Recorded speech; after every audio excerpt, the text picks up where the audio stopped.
Alegria, alegria, sorria, sorria. Mais uma vez, o Trek dentro de mim ficou feliz. Não se pode perder todas, né?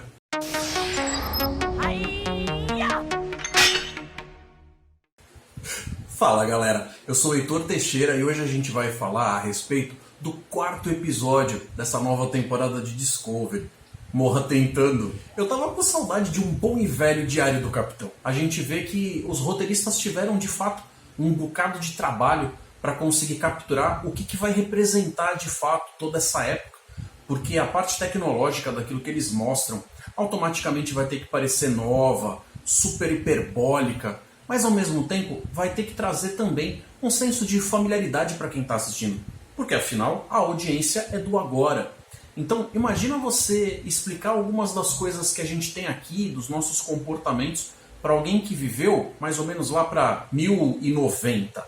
Você fala para essa pessoa sobre a existência, por exemplo, do micro-ondas, da eletricidade em si, da própria internet. Tenta explicar memes e você vê que eles ali acabam passando um tempo falando a respeito de inovações, a respeito de materiais, tecnologias e coisas do gênero, mas a gente sabe que essas coisas são só a ponta do iceberg. E se você for olhar para os seres humanos do ponto de vista físico mesmo, 930 anos não é tanto tempo assim para ter tido uma mudança significativa do ponto de vista biológico. Então, aqui nesse ponto, enquanto eu estava assistindo o episódio pela primeira vez, eu ficava pensando, se todas essas diferenças vão ser coisas que não adianta reclamar muito, porque vão existir mesmo, mas do ponto de vista social ali, ainda vão haver estranhezas que essas sim podem ser debatidas, eu vou achar muito esquisito se não tiver o tal conflito de geração. Mas eu tinha certeza que ao longo do desenrolar da história eles iam arranjar um jeito de colocar múltiplas formas de você analisar com ângulos diferentes. Cada uma das coisas que fossem apresentadas fossem em termos de regras, leis, ou até mesmo tradições. Ok, segurem-se para o impacto. Alerta vermelho, levantar escudos, é hora dos spoilers. E só para deixar claro, a sequência das coisas que eu vou enumerar agora não estão 100% na ordem do como elas vêm no episódio. Até porque tem certos momentos em que a gente está vendo algo acontecendo numa parte, mas depois a câmera, o foco vai para outra galera. Então, às vezes eu vou pegar esse bolsão de ideias e falar de tudo meio que de uma vez só, para ficar mais fácil da gente acompanhar a ideia, o raciocínio ali. Tranquilo? Logo ali na chegada, quando a gente encontra aquele algo que faria mais ou menos o papel daquelas docas espaciais gigantes que pareciam tipo meio que um parafuso, a gente acaba vendo uma estrutura que funciona de um jeito diferentão, até difícil da gente colocar em palavras, porque eles tiveram justamente esse trabalho de fazer algo que não está tão dentro do nosso dia a dia, e a gente vê que lá dentro, a forma como eles fazem o comportar da transferência de energia de um lado para o outro, tem uma parada meio com uma cara de cordão umbilical, uma coisa mais ou menos orgânica. Então eles começam ali a falar a respeito das tecnologias, que algumas coisas parecem campo de contenção justamente de tecnologia holográfica, como se a nave de verdade fosse meio baseada em tecnologia de holograma, tem outros tipos de materiais e tal, até uma tal floresta flutuando lá no meio. Mas a gente acaba vendo duas homenagens interessantes ali. Uma é a Voyager J, como se tivesse realmente dado tempo de passar tantas gerações ali que fossem baseadas nessa nave, que foi obviamente tão marcante na história da Federação. E a outra é a USS Nog, que acaba fazendo aí uma homenagem ao próprio ator Aaron Eisenberg, que a gente perdeu recentemente. O Saru, a Michael e a hospedeira do Tal são teletransportados, a musiquinha sobe feliz da vida e so far so good. Para interromper logo o papo que eles começam a ter com o almirante, citam uma tal de Ozura e parece que ela é meio sem vergonha. Será que estão já começando ali no subtexto plantar os próximos antagonistas que a gente vai ter espalhados aí para as próximas histórias que vão seguir em Discovery?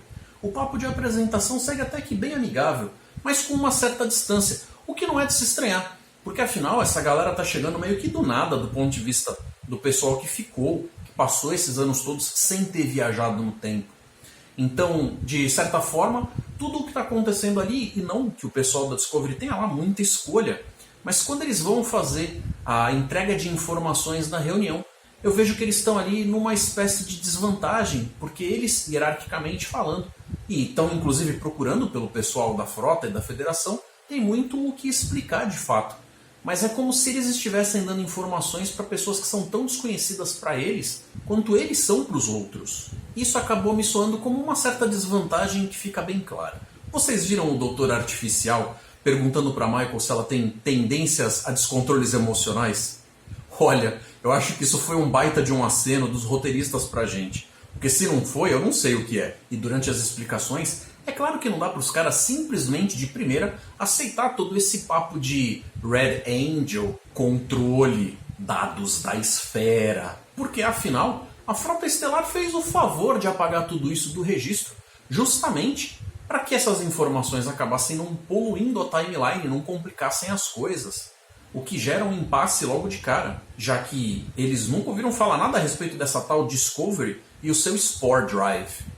A Guerra Fria temporal é citada mais uma vez e automaticamente eles recebem a informação de que só o fato de estar ali já faz deles criminosos. Então, até quando eles rebatem essa afirmação, eles ficam meio naquelas de ou eles vão ser tratados como criminosos ou como heróis absolutos, mas não vai ter meio termo. Tá, vamos analisar as coisas aqui por um segundo. Eles, do seu ponto de vista, estão num futuro completamente zoado. E tem uns alienígenas ali que estão precisando de ajuda. E eles têm o único meio de viagem que é de fato relevante o suficiente para resolver o problema. Já o tal almirante parece que está querendo arranjar um jeito de separar essa galera, colocar eles em atribuições adversas para eles no momento. Aquele tipo meio clássico de almirante ou comodoro que acaba ficando ou de vilão ou de antagonista, sabe? Para poder dar um tempero. Porque, claro, só a palavra deles não é o bastante. A Michael também nunca foi lá muito boa de seguir ordens ou regras. E o Saru, que muito honestamente não tá nem afim de ter que lidar com esse tipo de comportamento. Mudando de assunto, a Jojo não tá meio over, não?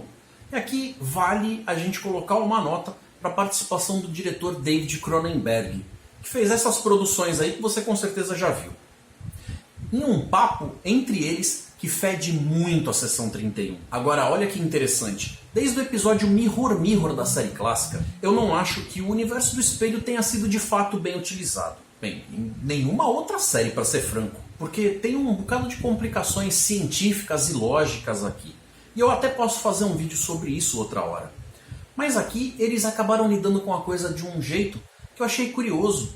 Porque eles acabaram abrindo possibilidades para trabalhar isso de uma forma muito mais interessante. E aquilo que era usado enquanto ideia, só para de repente você poder pegar os seus personagens bonzinhos e dar aos atores a chance de esticar as pernas de atuação deles, para que eles pudessem interpretar personagens que tivessem personalidades tão diferentes da deles. Mas aqui, essa promessa de algo a mais me deixou curioso e estou bastante interessado. Vamos lá, dar um pulinho de cogumelo. Por falar nisso, não é que arranjaram um jeito da Michael assumir o comando de novo? E eu felizão vendo a galera da ponte tendo o que fazer. A Detmer ainda está lidando com seu estado de nervos. Nesse episódio aqui, a gente acaba vendo que algumas das espécies que são da tripulação da Discovery conseguiram descobrir que as suas próprias espécies tiveram sim um determinado momento na história onde elas se afiliaram à Federação, o que é o caso dos Kelpian e dos Barzan. Na nave cofre das amostras vegetais, tem um mistério no ar que começa a somar níveis e camadas de história. De um lado a gente tem a galera da Federação e os tais alienígenas Kili que estão lá morrendo. De outro lado, a gente tem a Discovery justamente indo tentar buscar uma versão que não tenha sofrido mutação do tal vegetal que pode fazer a diferença ali no tratamento deles. Tem a Jojo sendo analisada e testada ali pelo tal tiozinho sinistro. E agora estão colocando uma tal conexão aí entre a música que a gente já tinha ouvido a Adira tocando lá no violoncelo com o holograma dessa galera de Barzan que está justamente dentro dessa nave cofre. E vai somando aí, porque dentro daquela família que deveria ter ficado tomando conta desse cofre, com as sementes espalhadas de todo o espaço da Federação, alguma coisa aconteceu que faz com que o pai da família lá acabe preso numa situação onde ele vira meio que um fantasma e ele passa o resto do tempo dele tentando descobrir um jeito de salvar a família. E ele vai abrindo lá tudo quanto é negocinho de semente que, ao entrar em contato com a atmosfera de Barzan, tem um desenvolvimento muito mais rápido. Então ele fica lá servindo como uma espécie de assombração na tentativa de conseguir arranjar alguma espécie de solução, mas a família dele aparentemente já está morta. E esse trio, que foi justamente para dentro da nave para tentar resgatar essa amostra, ao entender o que está acontecendo ali, acaba tendo que arranjar um jeito de convencer o tal Gasparzinho, fantasminha camarada lá, a, com a sua própria voz, liberar as amostras, já que eles mesmos não estão tendo acesso a isso. Que alegria ver a galera trabalhando junta para conseguir resolver um problema científico. E a Reno, o Stamets e a Tilly, que estão ali se esforçando para conseguir resolver essa pequena parte do quebra-cabeça, tendo eles próprios sendo do passado, sendo considerados arcaicos, a condição de chegar para essa mocinha sabe tudo do futuro, que foi ali como olheiro, ficar olhando por cima dos ombros deles para ver o que está acontecendo e fazer um relatório para o almirante, foi bem maneiro. Então eles conseguem desfantasminizar aí o cara, mas fala sério, na hora de contar para ele, ao invés do próprio Culber, que é o médico, ir lá e resolver, eles arranjam um jeito de jogar de novo a coisa no colo de quem? Da Michael.